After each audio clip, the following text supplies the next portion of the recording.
नमस्कार। 12वीं की परीक्षा में यदि द्रुत ख्याल की स्वरलिपि बागेश्वरी राग में लिखने के लिए आती है तो आपने कैसे लिखनी है यह इस वीडियो में सीखेंगे।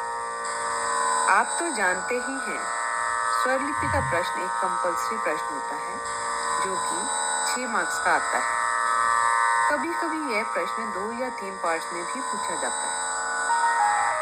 जैसे प्रश्न पूछा जाता है कि निम्नलिखित स्वरों से राग पहचानिए, उस राग में द्रुत ख्याल की स्वरलिपि लिखिए।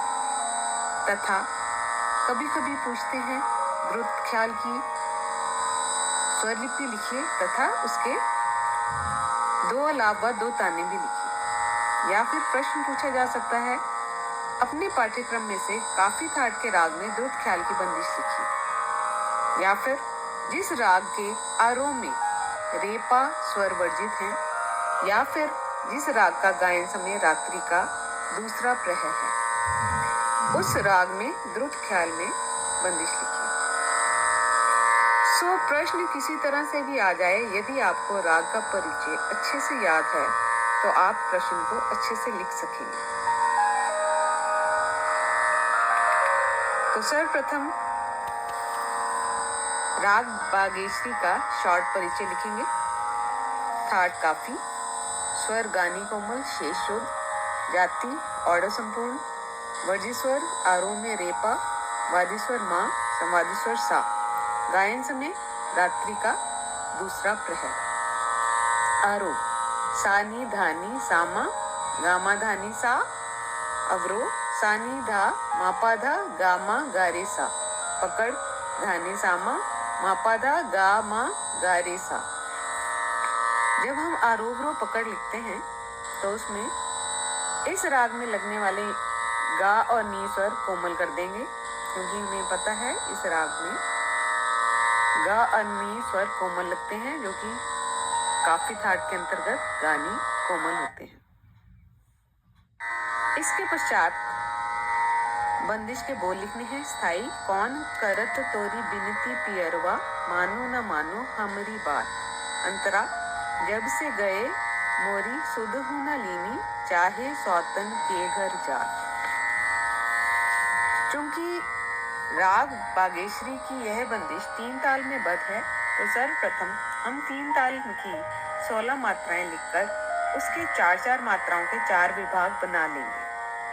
मात्राएं लिखकर विभाग बना लेने के पश्चात हम बंदिश लिखनी शुरू करेंगे। सबसे ऊपर राग का नाम बागेश्वरी, ब्रैकेट में द्रुत ख्याल, ब्रैकेट में 3 ताल लिखेंगे। यह बंदिश 9वीं मात्रा से शुरू होती है। सर्वप्रथम ऊपर वाली लाइन में स्वर और नीचे की लाइन में बोल लिखेंगे।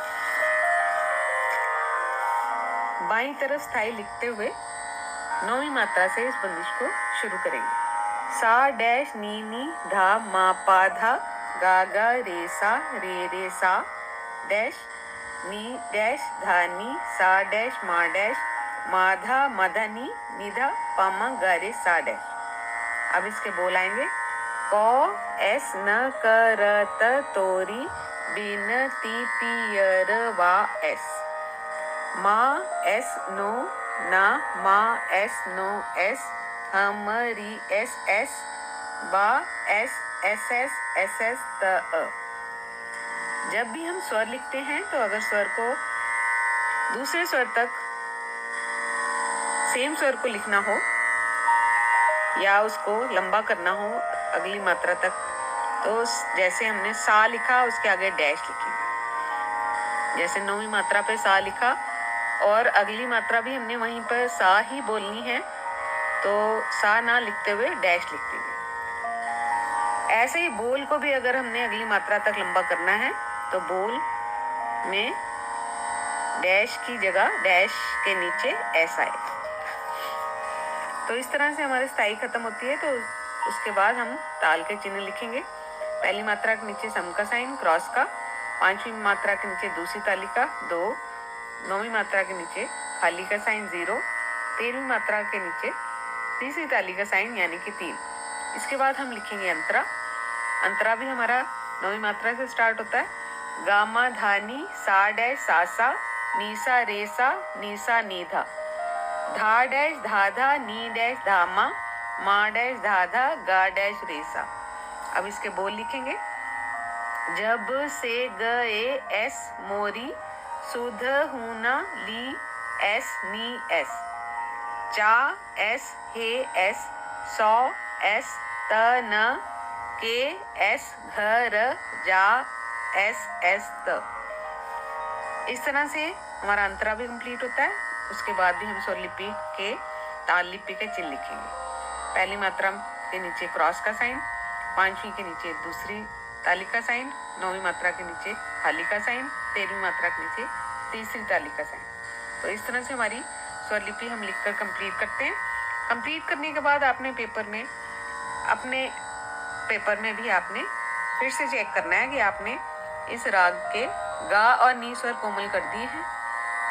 फिर चेक करना है कि कहाँ कहाँ हमारे तार सप्तक के स्वर लग रहे हैं। तो उसमें, क्योंकि तार सप्तक के स्वर की पहचान है स्वर के ऊपर बिंदी आती है, तो आपने वहाँ बिंदी लगा देनी है स्वर के ऊपर। जहाँ मंद्र सप्तक के स्वरों की चिन्ह लगाने हैं, उसमें मंद्र सप्तक के स्वर के नीचे बिंदी लगती है, तो आपने वहाँ मंद्र सप्तक का चिन्ह लगा देना है। तो इस तरह से आपकी ये बंदिश कंप्लीट होती है। धन्यवाद।